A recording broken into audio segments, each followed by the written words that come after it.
최근 전 세계에서 가장 크고 유명한 지식 채널 중 하나인 쿠르츠 게작트가 한국은 끝났다는 영상을 올려서 화제가 됐죠. 여기에 대해서 많은 언론과 유튜버들이 다뤘습니다. 쿠르츠 게작트는 역시나 출산율을 중심으로 한국의 미래를 어둡게 전망했습니다. 출산율 0.72면 한 세대에 100명이던 게 다음 세대에서는 36명이 되고 그 후에는 13명, 또 그 다음에는 5명이 되거든요. 자연 소멸하는 거죠. 근데 저는 이런 단순 예측에 의문을 제기하고 싶어요. 사회는 정해진 수학 계산식대로 흘러가는 기계가 아니라 하나의 생명처럼 그때그때 주어진 상황에 맞게 변화합니다. 지금 전 국민이 한국의 미래가 어려울 거란 걸 인지했으니 그에 맞게 아마 우리는 해결책을 찾아 나설 겁니다. 진짜로 과장 안 하고 10년 전까지만 해도 한국이 망한다는 얘기를 하면 사람들이 이상하게 쳐다봤어요. 그때는 국뽕 콘텐츠의 영향력도 엄청 강했고 K-팝의 위상, K-드라마와 영화의 메가 히트, 이런 분위기 속에서 다수의 한국인들은 여전히 한국은 과거의 가난한 시절을 극복하고 세계를 선도하는 나라가 됐다는 발전 내러티브에 취해 있었습니다. 하지만 그때부터 이미 통찰력 있는 사람들은 한국의 위기를 예상하고 있었습니다. 2015년 서울대학교 공과대학 교수님들은 축적의 시간이라는 책을 냈어요. 여기에서 이미 중국이 한국의 기술을 너무 많이 따라와서 앞으로 대부분 공업 분야가 큰 어려움을 겪을 거라고 예측했습니다. 그리고 서울대 인구학자 조용태 교수님은 2016년 정해진 미래라는 책에서 초저출산으로 인해 한국은 노동 생산성 문제와 연금 문제를 겪을 거라고 말하셨어요.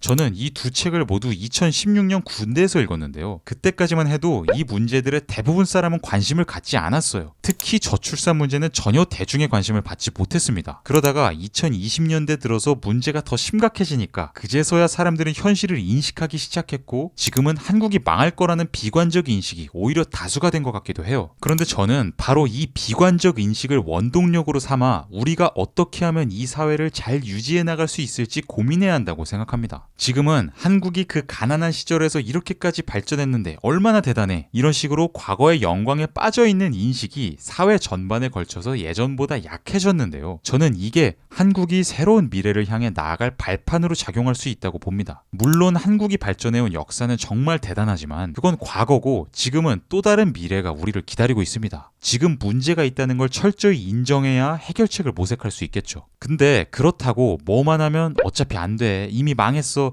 이렇게 말하는 체념주의자들이 다수를 차지해서도 안 됩니다. 그러면 한국은 진짜 망할 거예요. 우리는 지금부터라도 희망을 갖고 뼈를 깎는 노력을 기울여야 합니다. 물론 단순한 문제가 아니겠죠. 아주 복합적이고 다양한 노력이 이루어져야 할 텐데요. 당장은 이민을 받고 이민자와 기존 국민을 잘 통합할 방법을 찾는 게 현실적인 주요 해결책일 겁니다. 이미 젊은 인구가 워낙 많이 감소했기 때문에 여기서 갑자기 출산율을 늘려도 그 효과는 그리 크지가 않거든요. 주식이 50% 빠진 다음에 50% 올라도 회복이 많이 안 되는 것처럼요. 근데 그렇다고 해서 이민자에게만 의존할 수도 없어요. 한국은 이민자를 대규모로 받아들이는 경험을 한 적이 없는 국가고, 제가 어렸을 때만 해도 학교 교과서에서 한국을 단일민족 국가로 가르칠 정도로 한민족 중심의 정서도 매우 강한 편입니다. 그래서 이민자를 급격하게 많이 받을 경우 10중 8구 온갖 충돌이 생길 겁니다. 결국 완충장치를 마련하기 위해서는 이민자 정책에만 의존하는 걸 넘어서 기존에 있던 한국인들끼리 저출산 문제를 잘 해결하려는 노력도 병행돼야 할 거예요. 근데 이 노력의 방향성이 중요합니다. 만약 한국의 현실을 제대로 반영하지 못하는 탁상공론을 하면서 대비책을 짜면 한국은 자멸할 겁니다. 제가 쿠르츠 게작트 영상을 보면서 한국의 현실과 매우 맞지 않다고 생각했던 것 중 하나가 한국 남성이 집안일과 육아를 잘 안 한다는 걸 지금의 저출산과 연결시키는 거였어요. 임신과 출산 후에도 어쩔 수 없이 계속 일을 하는 여성들이 많은데 그런 경우에 집안일과 육아까지 많이 하다 보니 과도하게 일에 부담을 떠안는다는 겁니다. 그리고 이 영상에서는 이게 남성에게도 사실 부담이 되는 거라고 말하고 있어요. 남자가 집안일과 육아를 적게 하는 대신 생계비를 많이 벌어야 한다는 사회적 기대가 있으니 커리어적으로 성공해야 한다는 압박에 시달린다는 거죠. 그래서 남자나 여자나 이렇게 힘들게 사느니 결혼을 안 하기로 선택한다는 건데요. 근데 저는 이게 완전히 틀린 말은 아니지만 그렇다고 해서 굉장히 실효성 있는 분석도 아니라고 생각해요. 결혼은 주로 젊은 세대의 일입니다. 특히 출산과 연결되는 결혼은 대부분 20대, 30대에서 일어나야 하는 일이죠. 그런데 한국의 전통적인 성 역할을 그대로 이어받은 건 제 생각엔 4050 세대까지예요. 점점 밑으로 내려올수록 난 남자니까 집안일 안 할 거야, 이렇게 생각하는 사람들이 적단 말이에요. 남자만 일하고 여자는 일 안 하는 경우라면 모를까 둘 다 일한다는 가정하에 가사 노동 아동 분단 문화는 이미 아주 많이 바뀌었습니다. 근데 전반적으로 한국 남성들이 집안일과 육아를 잘 안 한다는 사실을 가지고 2030이 결혼을 잘 안 하는 현상과 연결짓고 있으니 지금 빠르게 변화하고 있는 한국의 현실을 잘 반영한 분석은 아니지 않나 싶어요. 만약 이런 종류의 분석을 정부에서 자꾸 지지하고 이에 기반해서 정책을 짜면 세금 낭비만 하고 말 겁니다. 멸망은 앞당겨질 거예요. 이와 달리 쿠르치 게작트 영상에서 제가 좋은 분석이라고 느꼈던 건 경쟁주의 문화가 심하다는 점, 소득 대비 생활 비용이 높다는 점, 사교육에 너무 많은 비용이 들어간다는 점이었습니다. 그리고 이 셋 모두 교육 문제와 뿌리 깊게 연결된 것이죠. 좋은 교육을 받아 사회적으로 인정받는 인증마크, 즉 좋은 대학과 전문직 혹은 대기업 간판을 획득하는 게 성공한 삶이라고 여기는 문화가 너무 오랜 시간 계속 이어지다 보니 이와 관련한 온갖 병폐들이 생겨나고 있습니다. 좋은 교육을 받아야 하니까 학군지로 사람이 몰리고 그쪽 집값만 올라가죠. 다 서울로 올라가서 공부하고 직장 잡으려고 하니까 지방은 점점 비어갑니다. 사실 생활 물가를 낮추려면 농업과 공업 등 부지가 넓은 지방 땅에서 이루어져야 하는 분야들에서 혁신이 일어나는 게 필요해요. 수도권은 자급자족을 할 수가 없고 결국 지방에서 생산되는 산물들을 많이 소비하며 살아가야 하죠. 근데 지방 경쟁력이 올라가질 않으니까 아득바득 수도권에 몰려 사는 사람들의 삶도 팍팍해집니다. 저는 경쟁적 문화가 꼭 나쁜 거라고만 보지는 않아요. 다만 경쟁을 창조적인 분야에서 해야 하는데 한국은 땅 따먹기만 하고 있어요. 의사, 사회에 꼭 필요한 직업이고 소중한 생명을 다루는 숭고한 직업이에요. 근데 의사 되려고 수십만 학생들이 경쟁한다고 해서 어떤 새로운 가치가 사회에 생겨나진 않아요. 이 밖에 다른 전문직들도 마찬가지죠. 이미 정해져 있는 좋은 직장의 칸 안에 어떻게든 들어가기 위해서 너무 많은 사람들이 경쟁하는데 막상 이 칸을 키우려는 노력은 등한시되죠. 사교육 문제도 결국 마찬가지입니다. 사교육 자체가 나쁜 건 절대 아닙니다. 근데 똑같이 정해져 있는 좋은 대학의 문턱을 넘기 위해 오직 수능 잘 보거나 내신 성적 잘 받기 위해 너무 많은 사교육을 받는다는 게 문제죠. 더 많은 학생들이 예컨대 축구나 배드민턴 배우는 데에 돈 쓰면서 건강 증진시키고 성취감도 느낀다거나 아니면 기타 학원에 다니면서 인생의 힘든 순간마다 큰 위로를 줄 취미를 갖게 된다거나 그러면 인생의 질 자체가 더 좋아지고 사회 전체가 더 발전하는 데에 도움이 될 거예요. 근데 오로지 정해진 칸 안에 들어가기 위해 젊은 날의 가장 소중한 개성과 에너지를 찍어 누르면서 모두가 똑같은 공부를 하고 있는 게 너무나 소모적인 거죠. 그래서 결국에 한국의 멸망을 막기 위해서는 교육을 어떻게든 혁신해야 할 겁니다. 이것만 한다고 해서 다 해결되진 않겠지만 적어도 이건 무조건 해야 하는 게 맞는 것 같아요. 조영태 교수님이 정해진 미래에서 내놓으셨던 한 가지 주요 제안도 미래 세대의 생산성을 높이기 위해서 투자하자는 거였거든요. 어차피 젊은 인구가 폭발적으로 늘기 어렵다고 한다면 젊은 세대가 부가가치가 더 높은 일들을 도전적으로 할 수 있도록 어려서부터 많은 교육을 지원하자는 겁니다. 한국에서 엔비디아 같은 엔비디아가 너무 말이 안 되면 엔비디아의 반의 반이라도 혁신적인 기업이 나오면 나라 전체가 완전히 달라질 거 아니에요. 그러니까 단순히 아이 낳으면 얼마 준다, 집 어떻게 해준다 이런 식으로 단편적인 재정을 지원하는 정책보다는 생산성이 낮은 사회에서 생산성이 높은 사회로 점프업할 수 있도록 교육 지원 정책을 연구해야 한다는 거예요. 그러려면 지금처럼 소모성 경쟁을 하느라 청소년기를 다 갈아 넣어버리는 답답한 입시 구조는 어떤 식으로든 개혁을 해야겠죠.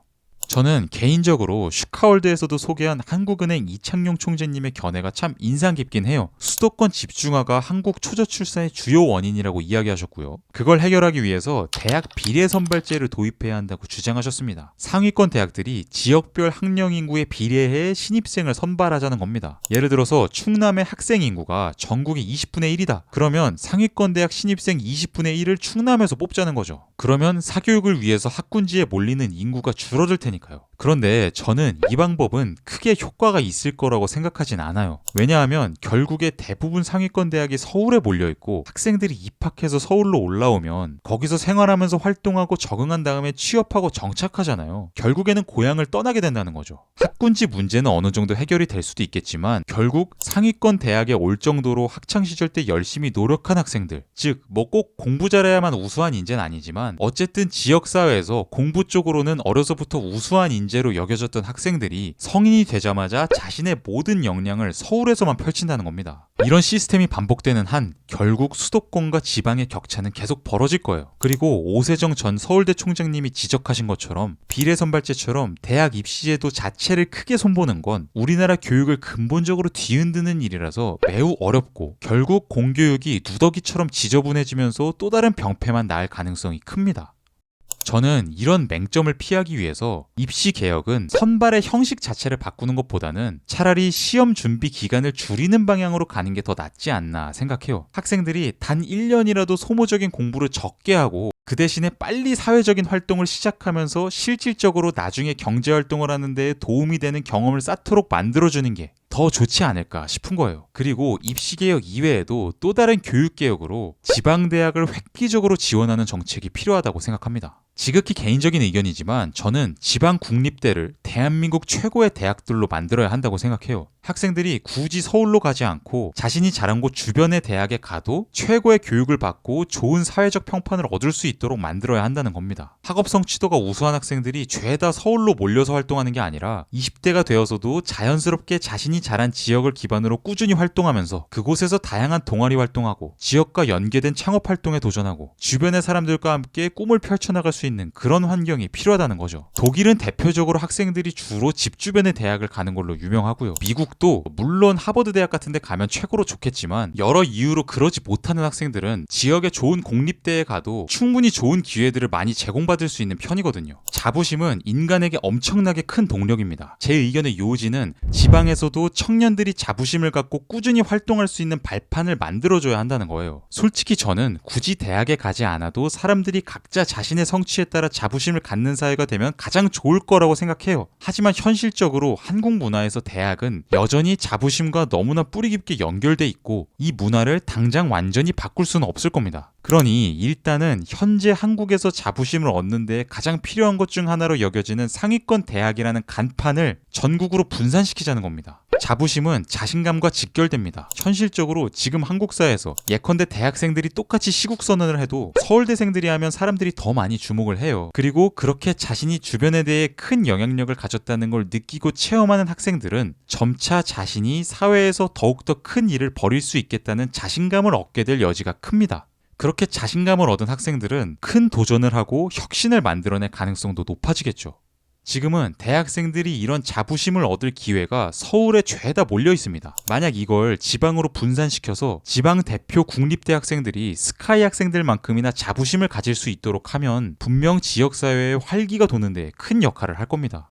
여기에 대해 이런 반론이 가능합니다. 어차피 좋은 회사들은 다 수도권에 몰려 있는데 지방 국립대를 좋게 만들어도 졸업하고 다 상경할 거다. 일부 동의합니다. 하지만 모든 학생들이 그런 선택을 내리진 않을 겁니다. 지역 기반으로 창업을 하는 학생들도 있을 거고요. 주변에서 취업을 하는 학생들도 분명 꽤 많을 겁니다. 지금은 공부 잘하는 학생들이 거의 다 서울로 오니 거기서 몇 년 살면서 자연스레 정착하게 되는 게 당연한 구조가 됐습니다. 여기서 조금이라도 지역사회에서 활발히 활동하고 생산성 높은 경제활동에 도전하는 학생 수를 늘릴 수 있으면 충분히 의미 있는 정책이 될 겁니다. 지역에서 창업한 기업이 제2의 애플이나 메타가 되지 말라는 법이 없죠. 이렇게까지 큰 성공이 아니더라도 작은 성공도 지역에는 큰 힘이 될 겁니다. 지역이 살아나면 자연스레 수도권 집중화, 높은 생활비용 문제, 학군지 집값 문제 등도 조금은 완화될 겁니다. 물론 이것만으로 한국이 완전히 살아날 거라고 기대하지는 않습니다. 또한 저의 주장은 학문적인 검토를 충분히 거친 게 아니라 아직 구상 단계에 있을 뿐이기 때문에 여러 비판을 거치면서 유효성이 없는 것으로 판별될 수도 있어요. 하지만 적어도 대학 서열의식이 뿌리 깊게 자리하고 있는 현 한국 사회의 구조를 억지로 바꾸려고 하는 게 아니라 오히려 서열의식을 인정하면서도 그걸 역이용해서 지방을 발전시키는 원동력으로 이용하자는 발상이기 때문에 한 번쯤은 공론화될 필요가 있다고 생각합니다.